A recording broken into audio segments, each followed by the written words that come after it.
Переходим к рассмотрению ходатайства.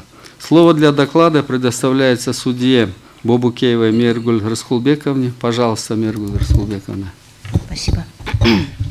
Уважаемые коллеги, уважаемые участники заседания, 8 июля 2022 года в Конституционный суд поступило ходатайство Ахматова и Бекешева о проверке соответствия пункта 54 со значком 1 правил государственной регистрации, перерегистрации транспортных средств, установок и оборудования, а также прав собственности на них, утвержденных постановлением правительства Кыргызской Республики от 23 июня 2017 года, частям 1 и 2 статьи 15, части 3 статьи 23, статьям 40 и 41 Конституции Кыргызской Республики. 13 сентября 2022 года от ходатайствующих лиц поступило дополнение к ранее представленному ходатайству, в котором они просят также проверить оспариваемую норму на предмет ее соответствия частям 1 и 2 статьи 24 Конституции. В своем ходатайстве заявители отмечают следующее. В соответствии с частью 1 и абзаца 1 части 2 статьи 15 Конституции в Кыргызской Республике в равной степени признаются и защищаются частная, государственная, муниципальная и иные формы собственности.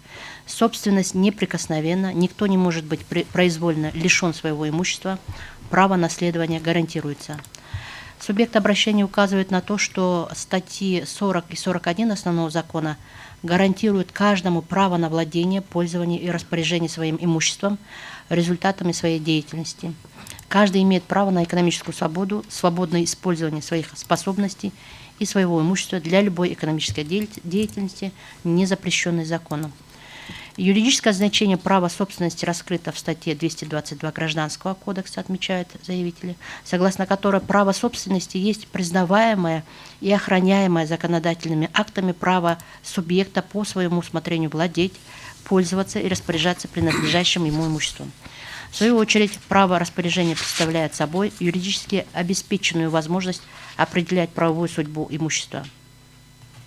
Субъект обращения утверждает, что оспариваемая норма, которой устанавливается запрет на замену кузова на транспортные средства с правосторонним расположением рулевого управления, ограничивает право распоряжения имуществом, соответственно, противоречит вышеуказанным положениям как гражданского законодательства, так и Конституции. Заявители отмечают, что в соответствии с частью 3 статьи 23 Конституции запрещается принятие подзаконных нормативных правовых актов, ограничивающих права и свободу человека и гражданина. Несмотря на это, оспариваемой нормой, являющейся структурным элементом подзаконного акта, то есть постановления правительства, ограничивается право каждого свободно распоряжаться своим имуществом, закрепленное в статье 40 Конституции.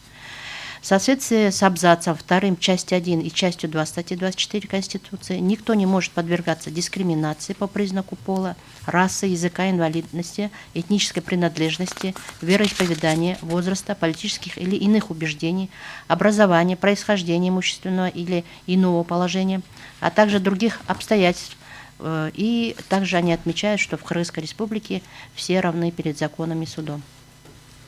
Заявители отмечают также, что владельцы транспортных средств с левосторонним расположением рулевого управления имеют возможность заменить кузов так в силу оспариваемой нормы замена кузова на транспортные средства с правосторонним расположением рулевого содержания запрещается.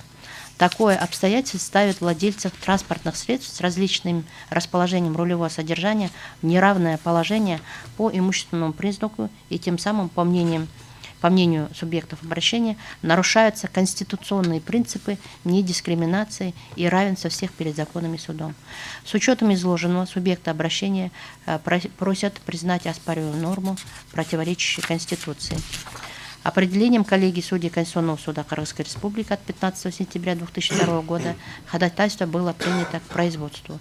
На сегодня для информации сообщаю, что на сегодня со стороны судьи докладчика выполнены все процессуальные действия в целях обеспечения правильного разрешения дела, то есть проведены все необходимые действия, связанные с проверкой обращений и подготовкой дела к рассмотрению, по результатам которых дело готово к рассмотрению Конституционным судом. Спасибо, Миргуль Расхулбековна. Уважаемые судьи, есть вопросы к Миргуль Расхулбековне? Нет вопросов.